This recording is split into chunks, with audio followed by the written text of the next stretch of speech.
나중에 아기를 낳았을 때 네. 그런 게 괜찮을까요? 실제로 예전에 보형물이 파열된 상태에서 모유수술을 했다가 모유로 실리콘이 나온 경우가 한 케이스 있었습니다. 전 세계에서 한 케이스 있었는데 해필이면 한국에 있었어요. 보형물 같이 나오는 거예요, 우유랑? Goodbye, A컵. Welcome, C컵. 가슴에 자신감을 심어드리는 라이언 성형외과 원장 최상훈입니다. 오늘은 이제 가슴 수술에 대해서 조금 더 이야기 나눠보려고 하는데 사키 씨가 이제 그동안 또 궁금했던 부분이 좀 있었을 것 같아요. 네네네. 그래서 그것도 한번 같이 이야기 나누고 오늘은 이제 가슴 수술 자체에 대해서 좀 더 이야기를 나눠보는 시간도 갖도록 하겠습니다. 그렇게 생각해보면 상담을 어떻게 진행하는지 사람들이 모를 수도 있잖아요. 그쵸. 어떤 걸 물었는지도 모르니까 좀 미리 준비를 하기 위해 네. 원장님한테 영광스럽게도 좀 받고 싶다는 생각으로 네. 왔는데 좀 괜찮을까요? 제가 부끄럽긴 한데 영광스럽게 상담하겠습니다. 그러면 처음에 이렇게 원장님 바로 보시지는 않겠죠, 아마? 보통은 이제 오시면 네. 실장님하고 본인이 원하는 사이즈, 그다음에 뭐 보형물 회사를 원하는 게 있는지, 그리고 네. 본인이 며칠 쉴 수 있는지, 일을 팔을 많이 쓰는지 이런 거에 대해서 기본적인 정보를 저희 실장님한테 먼저 한번 주세요. 한번 실장님이 그 정보를 다 모은 다음에 저한테 이제 주시면 제가 한번 쭉 읽고 거기에 맞춰서 또 상담을 하는데 제일 중요한 거는 사이즈겠죠. 그쵸. 네. 얼마나 넣을 수 있느냐. 네. 어떤 분들은 정말 크게 원하시는 분들도 있지만 네. 어떤 분들은 자연스럽게 원하시는 분도 많고 예전보다는 사이즈보다는 조금 자연스러운 느낌으로 많이 가고 있어요. 그러면은 먼저 이렇게 실장님한테 질문지를 받고 나서 그다음에 원장님한테 가면은 그 전에 뭐 검사라든가 그런 거는 딱히 안 하는 건가요? 만약 사키 씨가 저희 병원에 내원하셔서 상담을 받으신다고 하면 저희가 우선 신체 사이즈를 측정을 하는데 네. 제일 중요한 거는 각각 어깨, 가슴 둘레, 그다음에 허리 둘레, 골반 둘레 이런 사이즈를 측정을 정확하게 하는 게 중요해요. 그러면은 디자인을 해주시는 거네요, 아무래도. 우선은 이제 그 사람의 신체를 파악을 하고 그 여성분이 갖고 있는 신체적인 조건을 최대한 활용하고 또 그분이 원하시는 느낌, 그 라인을 잡아주는 것 같은 느낌을 살리기 위해서 그 여성분의 신체적인 조건을 최대한 파악을 많이 합니다. 그리고 이제 상담할 때 개인적으로 좀 많이 보는 부분은 날개뼈하고 그 움직임을 좀 보는 편이에요. 왜냐면 날개뼈가 생각보다 모든 사람들이 같은 위치에 있지 않고 약간 위아래 다른 경우도 많아요.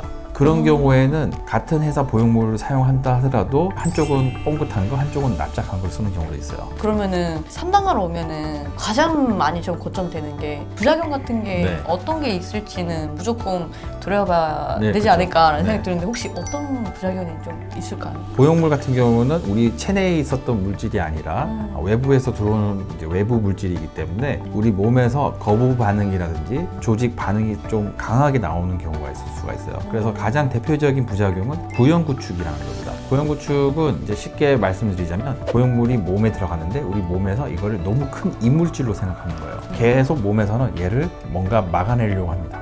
그러면은 그 조직이 너무 두꺼워지면 구형구축이 심하게 온 거예요. 그러면은 정확히 어떻게 되는 거죠? 그래서 구형구축이 오면은 촉감이 단단해질 수도 있고 또 모양이 틀어질 수도 있고 통증까지 유발하는 경우가 있으세요. 저희 같은 경우는 조금 촉감이 단단해졌을 때부터 수술을 하든지 아니면 마사지 좀 해서 풀어준다든지 무조건 초기에 대응을 해서 문제를 해결하려고 합니다. 이제 보통은 이제 보형물 자체하고 그 여성분하고 안 맞는 경우도 있어요. 그런 경우에는 보형물을 다른 회사로 바꿔야 됩니다. 많지는 않지만 어떤 의사 선생님들은 그냥 안에 내부에 이제 조직을 좀 더 자르고 하는 경우도 많고 저희 같은 경우는 우선은 캐릭터를 봅니다. 조직 자체의 캐릭터를 봐서 좀 바로 풀릴 것 같은 구형구축이 있고 어떤 구형구축은 굉장히 좀 세게 바로 반응이 딱 나타나서 오는 경우가 있는데 그런 경우는 그냥 회사를 과감하게 바꿉니다. 그리고 이제 구형구축 말고도 이제 외부에서 균이 들어와서 문제를 일으키는 경우가 있는데 감염인 경우는 보통 2-3주 내에 나타나고 보통 초창기에 나타났을 때 저희가 우선 항생제 치료를 하고 굉장히 들고 아직 저희 병원에 있지는 않지만 보형물을 뺐다가 나중에 한 7개월이나 8개월 뒤에 다시 넣을 수도 있습니다. 그런 경우에는 보통 이제 다시 혈액 검사를 통해서 이분의 이제 면역 상태나 이런 걸 체크하고 보형물을 다시 넣게 됩니다. 그래서 구형구축과 감염 이게 이제 가장 크고 근데 보형물은 수명이 있어요. 그러니까 보통 수명이 얼마나 될 것 같으세요? 10년? 이제 회사마다 조금은 다릅니다. 근데 최근에 나온 모티바 같은 경우는 15년으로 잡고 있어요. 저희 병원에 이제 제가 이제 수술을 할 때 어떤 그 목표를 하나 자꾸 생각하냐면 네. 이 여성분이 가슴 수술을 했다는 걸 잊고 살게끔 하는 게 제 우선은 목표이긴 해요. 얘가 만약에 수술했는데 막 1분에 한 번씩 나 가슴 수술했는데 이거 불편하네 이러면 본인이 하는 생활에 되게 불편할 거 아니에요. 그렇죠? 그래서 본인이 생활할 때 최대한 문제가 없고 거리낌이 없고 무탈하게 지낼 수 있게끔 항상 세팅을 하고 있는데 보형물이 파열이 되면 보통은 굉장히 아플 것 같지만 생각보다 아무런 느낌이 없습니다. 그러면은 수술을 하고 나서 15년쯤 됐어요. 아무런 느낌이 없으면은 그대로 지나가는 분들도 생각보다 보형물 파열이 됐는데 모르고 지내시다가 유방암 검사에서 당신 보형물 파열됐어요. 그런 경우도 있어서 양쪽이 파열되는 경우도 가끔 있어요. 근데 이제 보통은 파열이 되면 밖으로 막 새 나가고 무슨 폭탄이 터진 것처럼 생각을 할 수 있는데 그렇지 않고 내부에 그냥 머물러 있는 경우가 되게 많아요. 가슴 내부 안에 터져서 그냥 그 안에 있기 때문에 저희가 그 세척을 하고 보형물을 교체하는데 한쪽당 보통 한 15분 정도 시간을 소요가 됩니다. 나중에 아기를 낳았을 때 좀 아기한테 안 좋은 영향이 있지 않을까라는 생각이 갖고 계시는 분들이 좀 종종 있으신데 그런 게 괜찮을까요?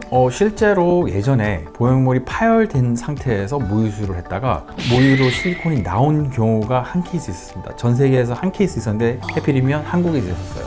보형물 같이 나오는 거예요, 우유랑? 네. 그래서 그게 이제 문제가 됐는데 가슴 수술을 하고 나면 파열만 안 되면 그 보형물이 있는 공간 안에서 머물게 됩니다. 그래서 저 같은 경우는 처음에 임신하셨을 때는 이제 걸어 다니기 편하시니까 그때 뭐 산부인과 가서 검사를 하시든 아니면 저희 병원에서 검사하시든 검사 한번 하시고 8일에서 9개월 정도 때 한번 저희 병원에 오셔서 검사하실 수 있으면 하시고 아니면 산부인과나 뭐 그 근처에 있는 영상의학과에서 검사하시는 거를 추천을 드리고 있습니다. 그래서 가슴 내부에 보형물이 온전하게 안전하게 잘 있다면 모유 수유에는 영향이 없으세요.